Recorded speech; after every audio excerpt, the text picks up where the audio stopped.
भक्तों जय माता दी। महाकाली धाम से हम पुजारी वीरेंद्र भैया जी स्वागत करते हैं अपने महाकाली धाम में। भक्तों कैसे हैं आप लोग सब, और कामना यही करते हैं आप जहां भी रहें खुशहाल रहें, स्वस्थ रहें और भगवान शिव की कृपा आप लोगों के ऊपर बनी रहे। भक्तों चेकिंग करवाने के लिए, साधना करने के लिए और अमंत्रित रुद्राक्ष की माला प्राप्त करने के लिए आप हमारे व्हाट्सएप नंबर पर मैसेज करें, आपको रिप्लाई जरूर दी जाएगी।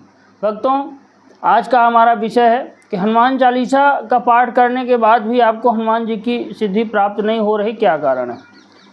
बहुत लोगों ने हमसे पूछा कि महाराज जी हम लगातार आज कम से कम 5 साल से हनुमान चालीसा का पाठ कर रहे हैं, लेकिन हनुमान जी की कृपा हम पे नहीं हुई, हनुमान जी की सिद्धि हमको प्राप्त नहीं हो रही, क्या कारण है कि सिद्धि प्राप्त नहीं हो रही। देखिए भक्तों, हनुमान जी बहुत सरल और सहज देवता है, शुद्ध सात्विक देवता है, और उनके सामने कपट छल छिद्र ये चीज़ें छोड़ करके ही जाना चाहिए। अगर आप हनुमान जी की सेवा भावना कर रहे हैं, सेवा आप कर रहे हैं हनुमान जी की, आप पूजा पाठ कर रहे हैं, तो आपके अंदर कपट छल छिद्र चीज़ें नहीं होना चाहिए।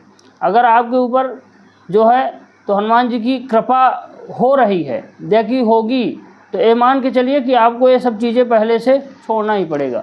तो बहुत लोगों का सवाल था महाराज जी हनुमान चालीसा का पाठ करने के बाद भी सिद्धि नहीं प्राप्त हो रही, तो कुछ कारण हम बता रहे हैं कि क्यों प्राप्त नहीं हो रही। सबसे पहले आप जब हनुमान चालीसा का पाठ करें तो आपको शुद्ध सात्विक ही होना चाहिए, सात्विक भोजन करना चाहिए, वेज भोजन करना चाहिए, नॉन वेज आपको नहीं खाना चाहिए, शुद्ध शाकाहारी आपको होना पड़ेगा, यहाँ तक कि लहसुन प्याज भी आपको छोड़ना पड़ेगा। लेकिन अगर मान लीजिए आप गृहस्थ हैं, लहसुन प्याज के बिना नहीं चल सकता, तो आप खा सकते हैं, कोई दिक्कत नहीं। लेकिन मांसाहारी शराब मांस मदिरा ये सब चीज़ें आपको बंद ही करना पड़ेगा। जितना भी जो है तामसिक चीज़ें हैं जिनसे तामसिक भावना उत्पन्न होती हैं, इन चीज़ों को छोड़ना पड़ेगा। तो अगर आप हनुमान चालीसा का पाठ करते हैं, तामसिक चीज़ें ले रहे हैं, तो हनुमान जी की सिद्धि कभी भी आपको प्राप्त नहीं होगी, न हनुमान जी के दूत प्राप्त होंगे, न हनुमान जी की कृपा आपके ऊपर प्राप्त होगी। दूसरा है कि हनुमान जी के सामने आप जब भी जाएं, जब भी आप हनुमान जी की जो है हनुमान चालीसा का पाठ करें, तो आप जो है तो शुद्ध अवस्था में होना चाहिए। नहा धो करके ही या कि शाम के हाथ पैर धो करके शुद्ध अवस्था में ही आप जो है तो हनुमान चालीसा का पाठ करें, तभी हनुमान जी की सिद्धि आपको प्राप्त होगी। अगर आप जो है तो बिना नियम के आप जाएंगे हनुमान जी के यहाँ हनुमान चालीसा करने, या कि घर में बैठ के करते हैं, आप साफ़ सफाई का ध्यान नहीं रखते, तो हनुमान जी की कृपा कभी भी आपको प्राप्त नहीं होगी, चाहे आप जितना भी प्रयास कर लीजिए। तीसरा है हनुमान जी जो है तो ब्रह्मचारी हैं, लेकिन अगर आप जो है ब्रह्मचर्य का पालन नहीं कर सकते हैं, गृहस्थ हैं, तो भी जब जो है शनिवार मंगलवार अगर हनुमान जी की आप आराधना करते हैं, तो उस दिन जो है ब्रह्मचर्य व्रत का पालन ज़रूर से ज़रूर आपको करना ही करना चाहिए।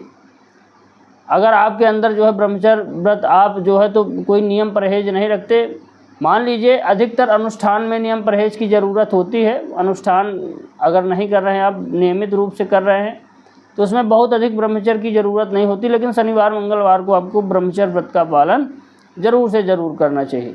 जब आप हनुमान चालीसा का अनुष्ठान करते हैं तो उसमें अपने हाथ से ही भोजन बनाना चाहिए, तभी हनुमान जी की कृपा प्राप्त होगी।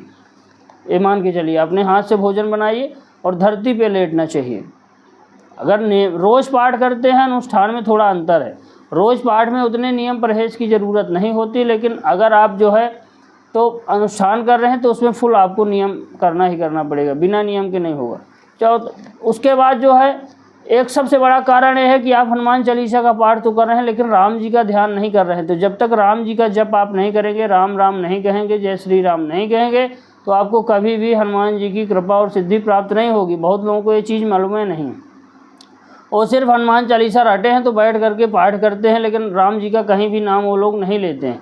तो जब तक आप राम जी का नाम नहीं लेंगे तो आपको हनुमान जी की सिद्धि और शक्ति प्राप्त नहीं होगी। तो सबसे पहला यही हम आपको बताना चाहेंगे, जब भी आप जो है हनुमान जी की आराधना करते हैं, पूजा पाठ करते हैं, तो आपको जो है तो राम जी का नाम, राम जी का जप, राम जी का अनुष्ठान जरूर करना चाहिए। अगर आप जो है तो राम जी का पूजा पाठ जाप करेंगे, तो ये मान के चलिए कि आपको हनुमान जी की सिद्धि अपने आप प्राप्त हो जाएगी, आपको कहीं भी खोजना नहीं पड़ेगा, हनुमान जी की सिद्धि आपको प्राप्त ही हो जाएगी।